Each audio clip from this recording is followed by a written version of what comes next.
নমস্কার, it's review time চ্যানেলে আপনাদেরকে স্বাগত জানাই। আমি আপনাদের আজ একটা কবিতা পড়ে শোনাবো। নাম ভূতের জাঙ্গিয়া, লেখক শুভম দত্ত। তাহলে চলুন শুরু করি। একদিকে বলিউড বানাচ্ছে 120 জন বীরের বাহাদুরি, অন্যদিকে তারাই হেগে ছড়াচ্ছে, বানাচ্ছে কাল জয়ী কাল ত্রিঘড়ি। এই সিনেমা দেখে মাথা ঝনঝন, চোখ টনটন আর বিবেকের দংশন। এই সিনেমা দেখলে চোখ কপালে উঠবে আর মাথায় উঠবে এই সিনেমার যদি গল্প বলি, কি গল্প বলবো বলুন? এই সিনেমার তো কোনো গল্প নেই, তাহলে ডাইরেক্ট রিভিউ শুনবেন চলুন। এই সিনেমায় আছে আমাদের ঋতুদি, সিআইডির অভিজিৎ আর আরবাজ খান। আরবাজ খানের এমনিতে কিছু নেই, আছে শুধু একটা ভাইজান। এই সিনেমায় আছে এমন ভয় যে দিয়েছি প্যান্টে মুতে, এতদিন দাঁড়িয়েছি বাংলার পাশে, এবার বলিউডে যাব শুতে।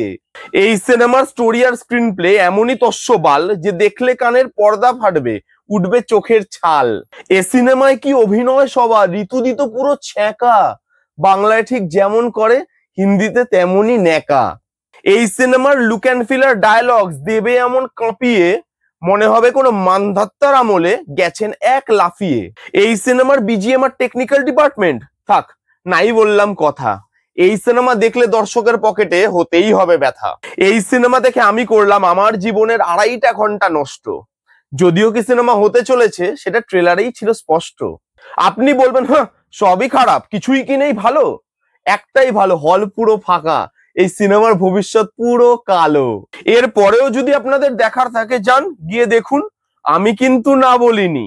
কিন্তু দেখে এসে কেউ কমেন্ট করবেন না যে আমি ওয়ার্ন করিনি। আজ তবে এইটুকু থাক, দেখা হবে অন্য কোনো ভিডিওতে। ততদিন আপনারা থাকুন সুখে শান্তিতে আর থাকুন দুধে ভাতে। সমাপ্ত। নমস্কার।